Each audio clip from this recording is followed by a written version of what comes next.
akwụkwọ mbụ nke Samuel isi nke 16. Jehova wee sị Samuel, ruo ole mgbe ka gị onwe gị ga na-eru Sọl uju ebe mụ onwe m jụrụ ya ka ọ ghara ịbụ eze Izrel?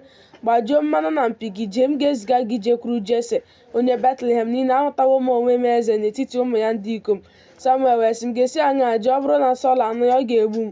Jehova wee sị, ị ga-ewere nwa agbọghọ ehi n'aka gị, sị, ịchụrụ Jehova àjà ka m bịaworo. Ị ga-akpọkwa Jese ịbịa n'ịchụ àjà ahụ.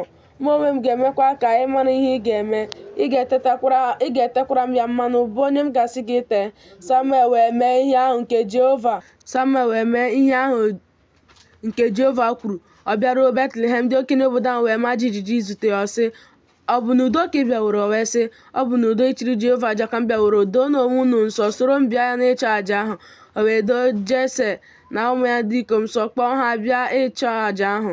O ruo mgbe ha bịara na ọ hụrụ Eliaba, o wee sị, n'ezie ọ nọ n'ihu Jehova, bụ onye nke ya etere mmanụ.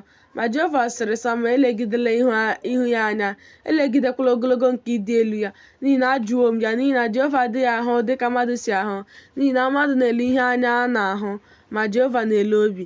Jese wee kpọọ Aminadab ma mee ka ọ gabiga n'ihu Samuel. Ọ sị, Jehova ahọpụtaghịkwa nke a. Jese wee mee ka Shama gabiga. Ọ sị, Jehova ahọpụtaghịkwa nke a.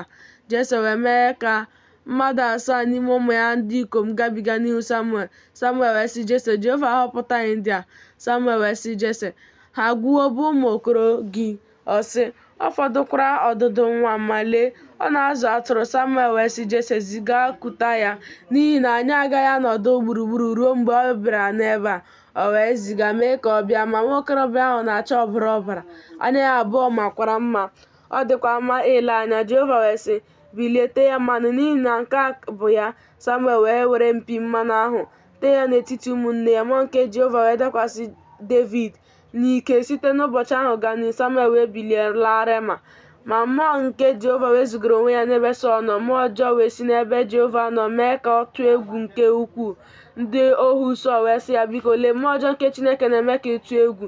Biko ka onye nwaanyị si ndị ohu ya ndị nọ n'ihu gị ka ha chọọ nwoke nke mara ọkpụkpọ ụbọ akwara nke ọma.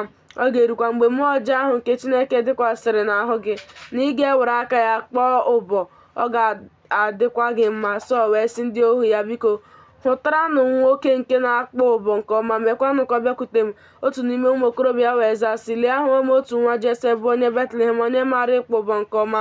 Ọ bụkwa dike nke bụ dimkpa, bụrụkwa nwoke agha. Ọ nwekwuru uche n'okwu, bụrụkwa nwoke mara mma n'ahụ. Jehova nọnyekwara ya.